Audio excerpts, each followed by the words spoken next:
Assalamualaikum warahmatullahi wabarakatuh. Kembali lagi bersama saya Bobby Herian. Kali ini saya ingin bahas topik mengenai banyaknya perceraian di masa pandemi, guys. Kita tahu sekarang ya, saya baca berita gitu kan. Banyak sekali wanita yang mengajukan gugatan cerai pada suaminya gitu di zaman pandemi gini. Karena tentu kita tahu banyak orang kehilangan pekerjaan kan. Nah, ini perlu kita bahas guys di video ini agar mudah-mudahan ada manfaatnya ya, bisa menjadikan bahan renungan Anda, pikir Anda untuk bagaimana bersikap seharusnya gitu. Nah, yang kita ketahui adalah para wanita ini mengajukan cerai itu karena karena ekonomi keluarga hancur gitu, karena suaminya tidak bekerja lagi. Nah, kita perlu bahas kasus per kasus guys. Jadi nggak mesti ketika semua itu sama rata kan. Misalnya suaminya nggak bekerja lagi karena pandemi, gitu kan? Karena banyak orang yang pekerjaan, ekonomi juga sedang sulit. Tiba-tiba dia menceraikan dan itu semua sangat kasus sama, enggak kan? Tentu beda-beda. Nah, kita perlu lihat itu kasusnya. Kalau misalnya si suami itu setelah dia tidak bekerja lagi, anggap dia sebelumnya bekerja sama orang gitu kan, tadi kantor, tadi ya di perusahaan yang bekerja sama orang gitu. Karena kalau dia punya usaha pun dia sebenarnya juga mungkin usahanya bisa bangkrut atau stuck atau turun lah gitu ya. Tapi kita bicara mengenai yang bekerja sama orang lah. Atau kadang-kadang kan ngomongnya kan mengenai penghentian kerja gitu kan, pemutusan kerja atau PHK. Itu berarti kerja sama orang. Nah,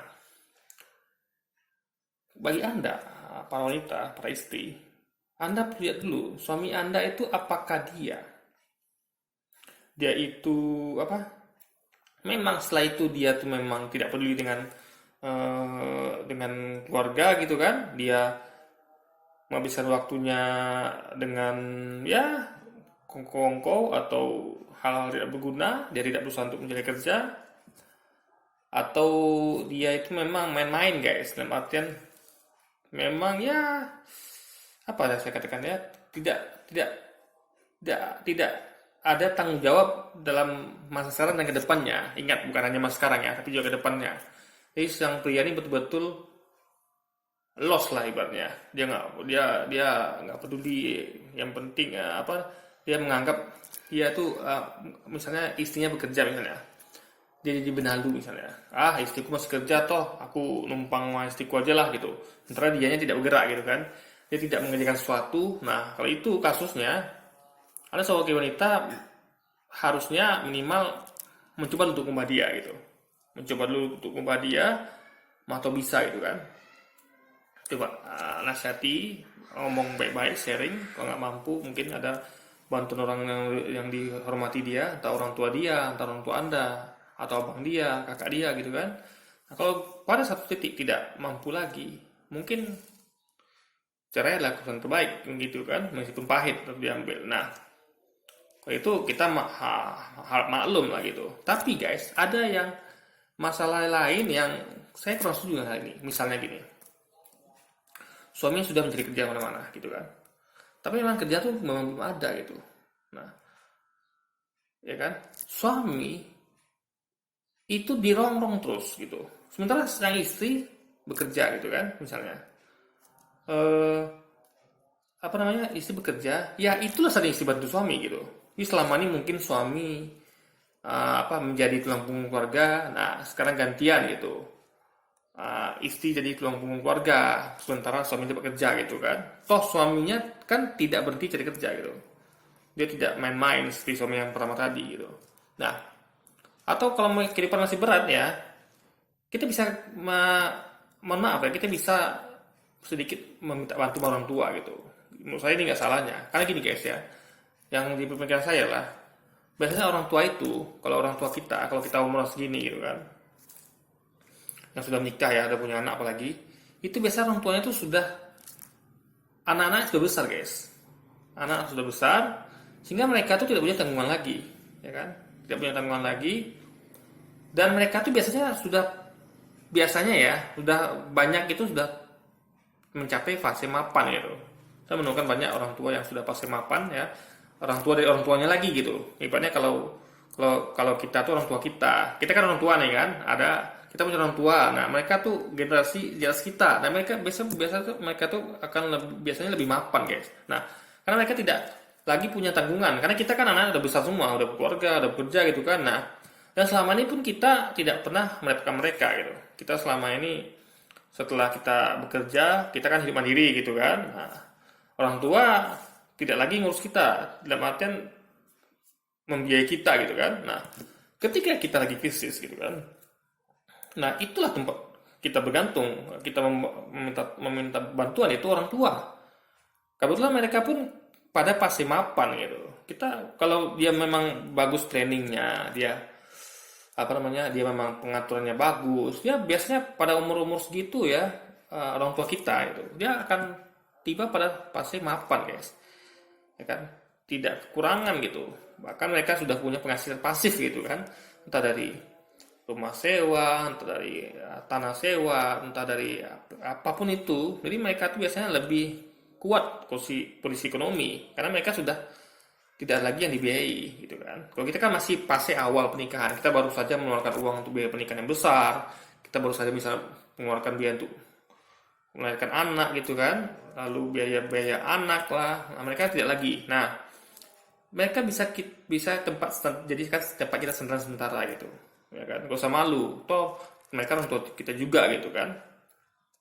Yang penting kita tidak menyusahkan mereka, dalam artian kita tuh tahu diri gitu. Jangan mentang-mentang kita minta bantu sama mereka, numpang tinggal sama mereka misalnya, atau ya numpang makan, tapi kita tuh minta jajan ini itu gitu kan, misalnya minta belikan ini ya, itu betul harus kita hindari gitu. Jadi kita tuh hanya betul-betul meminta bantuan yang betul-betul urgent saja, guys gitu. Nah, syukur-syukur kalau orang tua kita tuh punya kelebihan ekonomi, bisa memberikan kita lebih gitu kan. Nah, toh juga kita anaknya gitu kan. Nah, bilang kita dapat kerja lagi itu kalau kondisi ekonomi keluarga terlalu berat gitu, anak nggak sanggup, mungkin kedua-duanya nggak kerja gitu kan. Nah, apa lagi ya, nah sang suami gitu ya, perlu anda ketahui ya, ini saya pengen ngomong dengan para istri nih ya. Suami itu, guys, mereka itu ada banyak apa tipe-tipe pria gitu. Mereka tuh punya yang namanya kepercayaan diri. Mereka punya yang namanya PD lah, itu ibaratnya kan, kepercayaan diri. Nah, kepercayaan diri itu timbul dari pengalaman hidup mereka. Apa yang biasa sering mereka lakukan. Gitu kan. Nah, contoh kayak saya terus terang ya. Saya dari kecil tuh memang bukan hampir ya, memang tidak pernah berdagang gitu, nggak pernah jualan, nggak pernah berdagang, nggak pernah usaha sendiri. Saya selalu bekerja sama orang, guys. Jadi timeline saya itu memang selalu bekerja sama orang gitu. Jadi saya tahunya cuma bekerja sama orang. Lalu saya juga ya biasa main game lah. Anda tahu lah saya hobi main game juga, di sela waktu luang saya selalu main game. Lalu saya juga menekuni dunia keuangan seperti dulu ya, sebelum saya hijrah ya. Saya hijrah, alhamdulillah belasan tahun ini mungkin saya udah hijrah gitu kan. Dulu saya awal-awal itu saya investasi deposito, itu haram memang ya, ada bunganya, itu haram, saya tinggalkan. Saya beralih ke saham, jual beli saham. Nah, itu pun saya modifikasi lagi yang ke syariah, guys. Jadi saham-saham yang bukan syariah saya tinggalkan, saya berusaha tinggalkan gitu kan, karena itu juga haram kalau kita kita membeli saham yang bukan syariah gitu, yang kita bisa susahkan kita yang membeli saham yang syariah gitu. Nah, itulah kelebihan yang PD-nya di situ gitu. Jadi misalnya kayak misalnya nih, contoh kayak kehilangan pekerjaan. Nah, kita kan berusaha mencari kerja, misalnya belum dapat, ya kan. Nah suami itu, guys, kayak saya pribadi, saya itu nggak pede jualan, saya nggak percaya diri jualan, terus terang saya nggak percaya diri. Karena laki-laki itu dia beda sama wanita yang main perasaan. Mungkin wanita gampang, coba aja, apa istilahnya, lakukan saja gitu. Jadi mereka nganggap semua tuh enteng gitu. Nah, laki-laki nggak bisa gitu, guys. Laki-laki ini dia ada namanya, dia berpikirnya tuh secara logis gitu.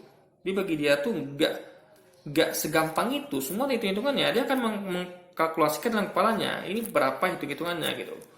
Nah, apalagi dia tidak punya pengalaman di situ, tentu dia tidak pede. Nah, disinilah perlunya kalau wanita mau juga sang pria itu mengerjakan sesuatu yang di luar kebiasaan dia, dan dia tidak pede itu, nah dia perlu, pria ini biasanya perlu bimbingan wanita gitu, perlu dorongan, perlu kasih apa namanya, dorongan semangat dan lain-lain gitu kan, sehingga suami ini atau bimbingan, mungkin istrinya bisa jualan gitu kan, nah bisa bimbing suaminya, ajarin, ajak jualan bareng misalnya.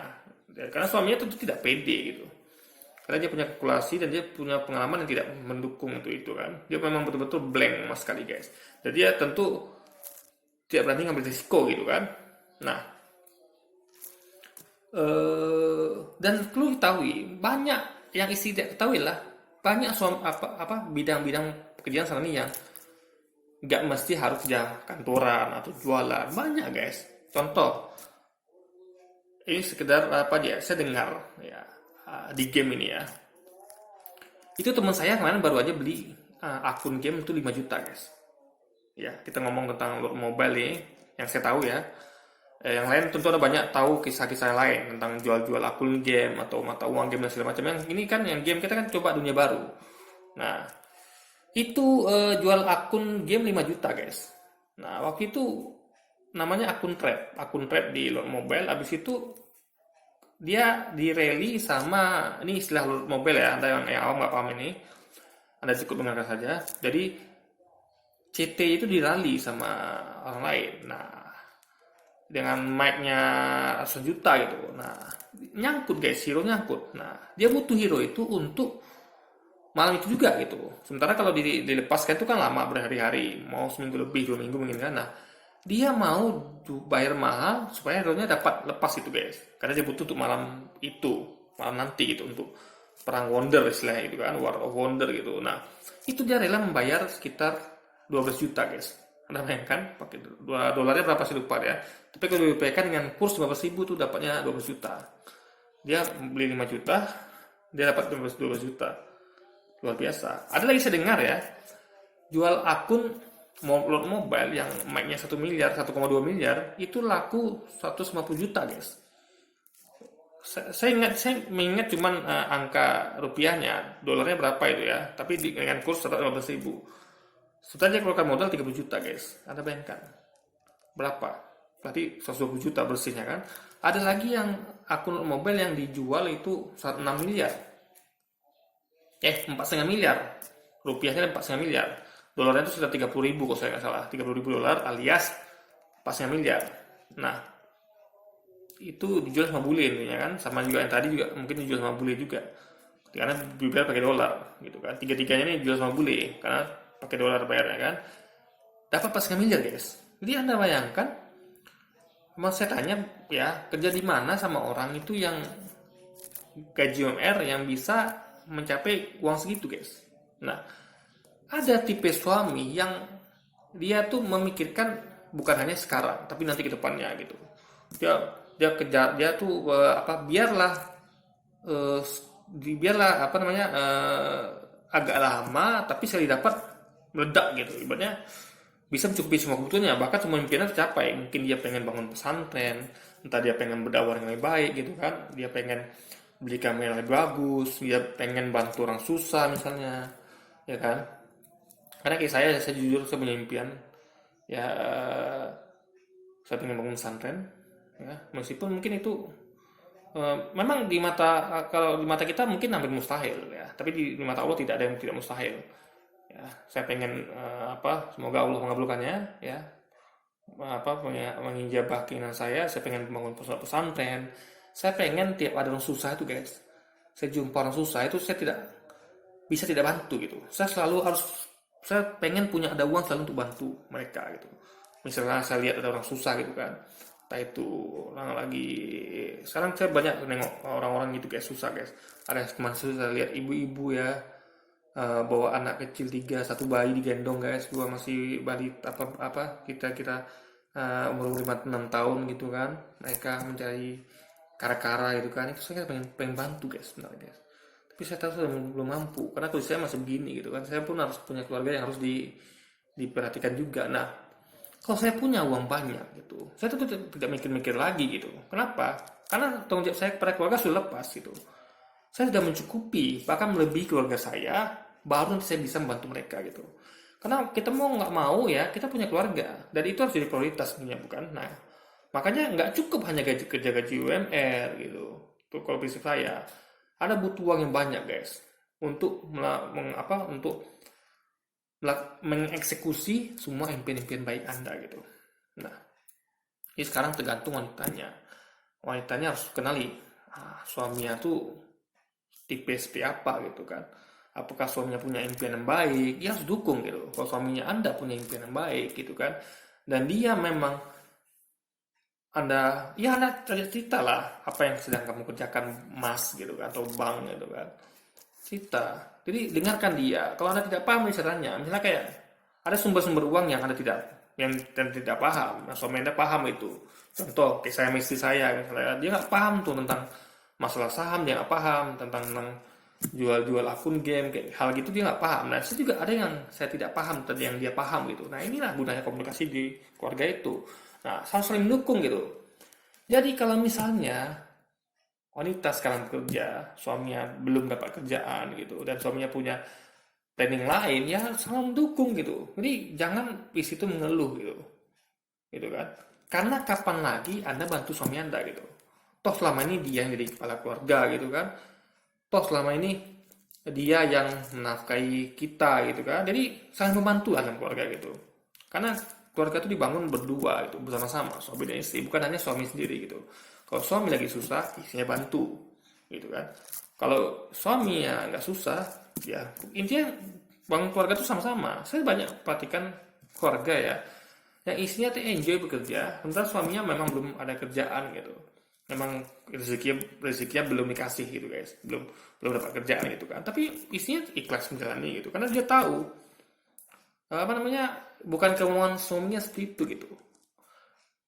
Kalau Anda ingat ya, suami yang baik itu nggak pengen dia tuh tidak bisa menafkahi keluarga, nggak pengen guys. Mereka pasti pengen bisa menafkahi keluarga, kecuali suami yang tidak baik ya, suami yang suka judi misalnya, atau suami yang suka mabuk.